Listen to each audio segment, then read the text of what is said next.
Do you have a community website, or would you like to create one? How do you make your community's website stand out from the rest? I'm Tim O'Brien, a business and technology consultant with the Nebraska Department of Economic Development. And I'm Connie Hancock, Extension Educator with the University of Nebraska.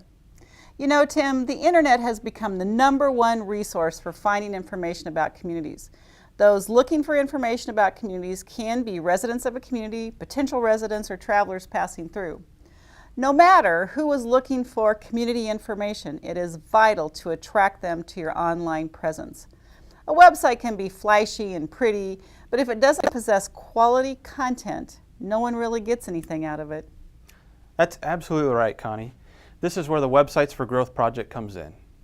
Websites for Community Growth is a process which helps you think about the community website. It's focused on developing high-quality content about your community and about your community assets, but focusing on what web surfers want to know or what potential residents or businesses might be interested in.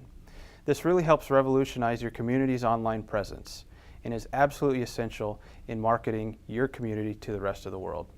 The process is set up for 5 meetings, but depends on your community. It could take a little bit longer.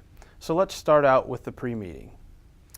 The pre-meeting is a meeting to help you acquire the tools you need to improve your community's website. During this session, it's important to think about what you need to be involved with in the project as a member of the community, to develop the timeline for your process, and to learn about the online collaboration tools that we've incorporated, which is Google Docs.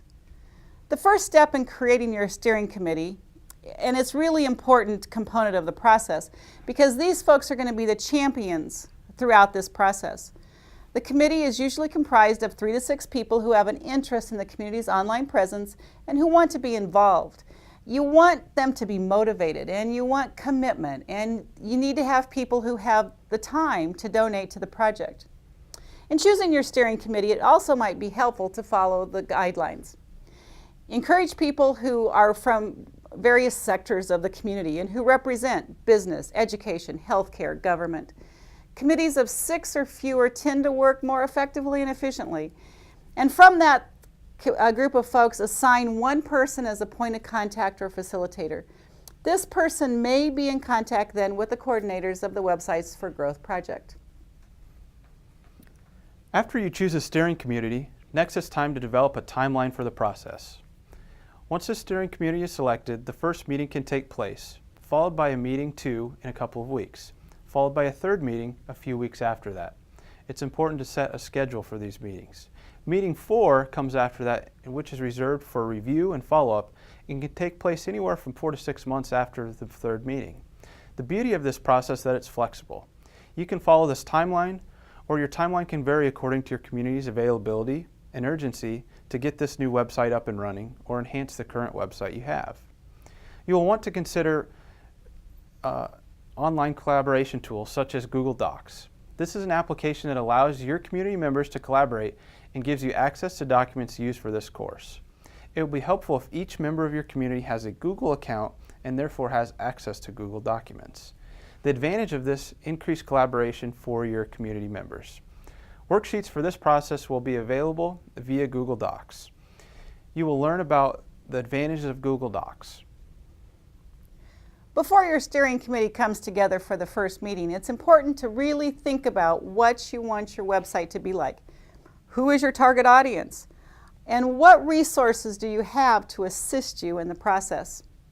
An information worksheet provided via Google Docs is to be completed by each committee member before meeting 1. The worksheet will assist you in the discussion for your first meeting. It will help you brainstorm about your website, such as the target audience, who will be doing what resources do you have available, and then distribute that information worksheet for the Google Docs to complete meeting 1. You should now be ready to get started on this great adventure of creating a website for growth. It's an exciting time to begin with, and we'd like to give credit to a variety of folks across Nebraska that have helped make this process successful.